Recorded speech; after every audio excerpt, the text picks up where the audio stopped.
a lot of content, but there's a lot of questions in general in the industry about brand safety and about buying digital, which used to be kind of easy, or not, safety hadn't been considered too much, and now it is. So tell us what that means, the industry, and what Conde Nast's position is there. You know, Andy, I don't think it's just digital. I mean, I think, and we know this, right? Consumer trust and confidence in all of media is really at a record low. And you factor in fake news, alternative facts, fraud, just overall brand safety. And, you know, it's a bit of an epidemic. And I think, you know, from our perspective at Conde Nast, you know, the quality of our content, the trust of our journalism has always been unquestioned. And, you know, that was one of the main topics that we focused on today. And that's the topic that's the story that we tell in the market, you know, and we're challenging, and we want to challenge brands, you know, to comply with a lot of the industry initiatives that are happening right now. Number one being tag certification, trustworthy accountability group. Many major industry CMOs have made it a requirement.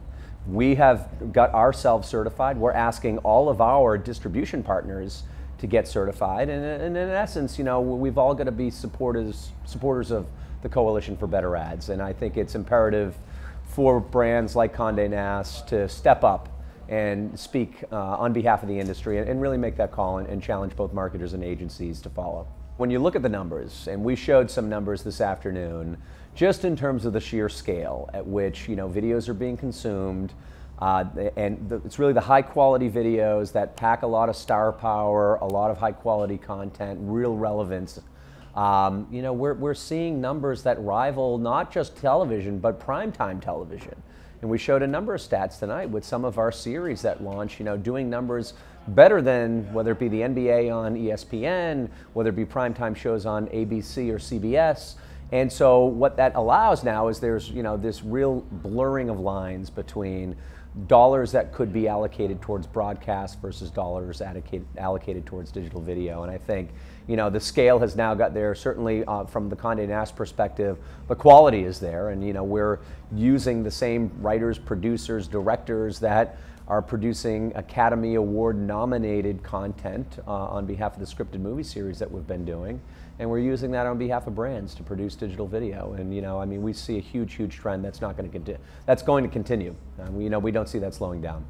Now, Jim, your purview is revenue across the company. Tell us how you see video developing as part of the company, or how it may even define the company. But what does video mean to Conde Nast in the broader sense? Well, I mean, I think what video means to consumers, right? You know, we've got statistics, and the data shows that certainly millennials, they're spending 3+ hours per day on their mobile device. The large percentage of that is in a video environment, right? So video is now the way in which consumers consume, especially the younger generation. So video has to be the core medium by which we tell our stories. So what you're going to see is us moving from a very text and image based company to much more focused on video. And you know, certainly text and image will continue to be the core at what we do. And you saw, you know, Dawn pointed out a number of the feature films that she's in production with right now actually come from articles, whether it be in GQ or the New Yorker, and they're now being produced into, you know, really big budget movies. But from the perspective that we see, you know, video is the way in which we will continue to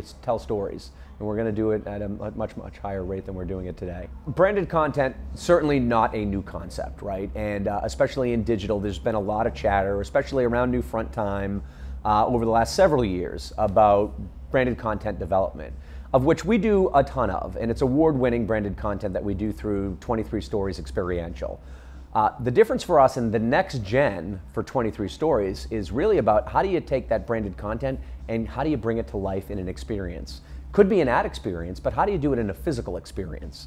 And so we invested this year in a company called Pop to Life. We made an acquisition, and it's really about bridging that last mile of consumer experience, going from the screen or printed page to an actual physical experience.